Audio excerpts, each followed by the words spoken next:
Hi everybody, welcome to Live with Children. We're at INTERPHEX Global in New York. It's the morning of day 3, which is the last day of the show, sadly. But I am here with Browne, who is the Senior VP at RX and is responsible for INTERPHEX Global. So Marie, it's lovely to see you. How are you? Very well, thank you for being here. Well, I'm delighted and thank you for letting me come actually, because not everybody lets me come to their show, so I'm grateful for that. Now, as I said, this is the last day of the event.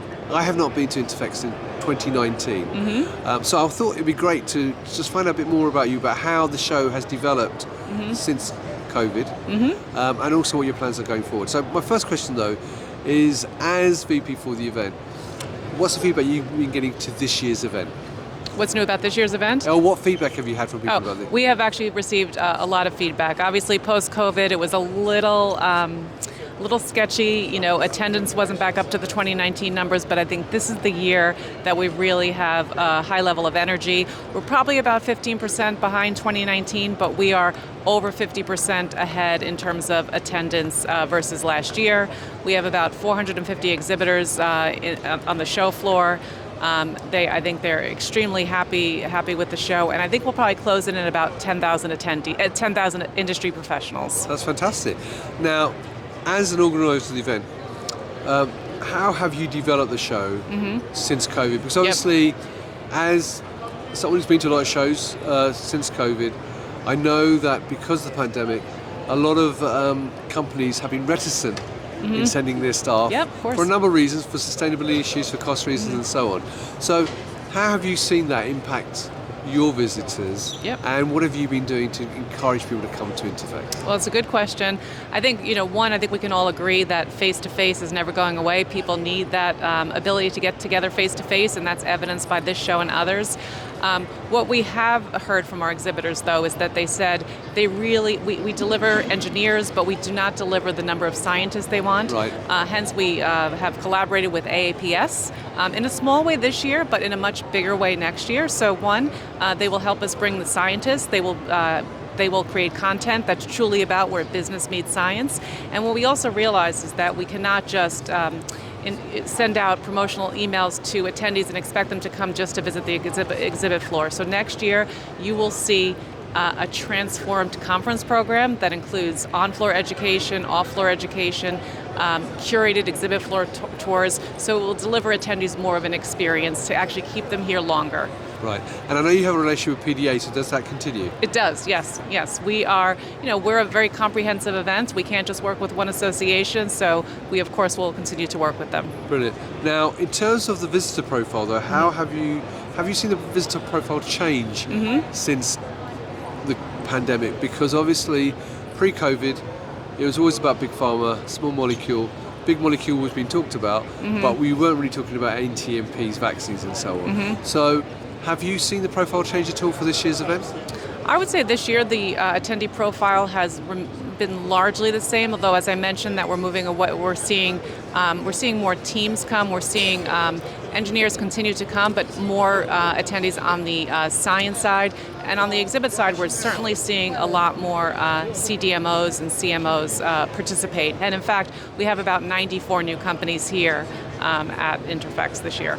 Brilliant. And also, as obviously someone who's responsible for many shows, have you seen exhibitors change the way they exhibit? And what I mean by that is, normally when historically you go to big shows, and everyone would take out a huge booth, really shout about who they are. Coming here today, obviously, the last few days, it's been great to see the big booths, but I do see some companies who historically had big booths have smaller booths, and maybe sort of more of a mixture of the type of booths here at the show. Are you seeing that now because people are trying to look at how they utilize exhibitions and how they spread their money? Yeah, of course. Yeah, I think, this has been a trend, I think, even before COVID. Of course, we have a lot of the large booths here, but I think some of the companies are realizing they can be equally impactful in a smaller footprint, and we are okay with that. They'll be in a smaller footprint, but we'll see potentially more. I think we'll see more companies in the future, but potentially in a smaller footprint. That said, we will have a large footprint on the show floor, again, with education and experiences, so attendees have a large offering beyond just the companies they're visiting. Brilliant.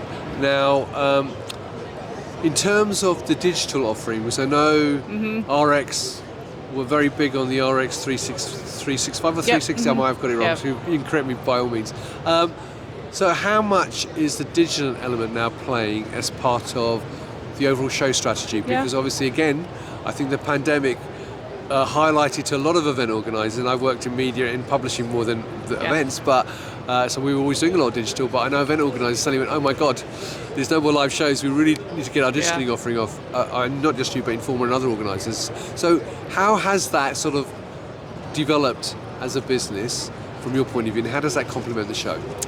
You know, we do, of course, I think all event organizers had to have some sort of digital offering to keep the connections with the exhibitors and attending customers. That's not as large of a focus to keep in touch digitally all year round with content. However, our digital offerings on site and our lead generation offerings, that's where our focus is. Brilliant. Now, looking ahead, you mentioned obviously AAPS for 2024. What other developments, I mean, you might not be able to share them at the moment, so I know you're still finishing this show up, but have you got any ideas that you can share with us that you're looking to do to develop the next year's event? I think we're I think we're actually going to have a larger footprint on the show floor next year, so it will be larger because we are actually maxed out in this space, so that is exciting. I think the main focus will be one on our collaboration with AAPS and others. And as I mentioned, we're really going to, you will see something entirely different in terms of education and experience offerings. So that is in play. I mean, I would love to, we'll continue to talk about that, but I would say see a lot more about this in about 2 months. Brilliant. And finally, I have to ask you, because a lot of people brought it out with me, CPHI North America is running exactly the same days as you guys this week. Unfortunate. But I know it's unfortunate. I know it's very, very difficult, especially when you're organising very big events, because you can only look at the availability of dates for venues and so on. But looking at next year, and I know it's very early because not everybody's announced their dates for next year, when will INTERPHEX be in 2024? And I did see Adam from Informer walking around with you. Have they made sure that you're not clashing next year? Yes, I believe that we are not clashing next year. You know, it's hard to getting dates in New York, especially the auto show is here in April, so it's hard to actually get the most desirable dates possible, but we are in a good place for next year. Brilliant. Well, and when will the dates be announced for next year?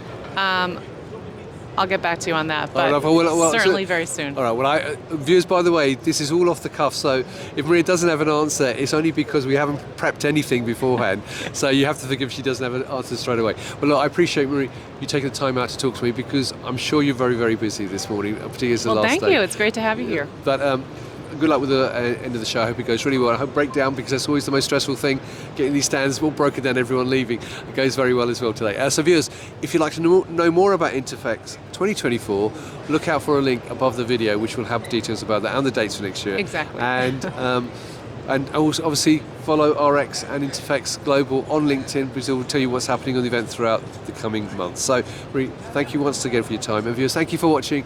As always, until next time, stay well and stay safe. Bye-bye.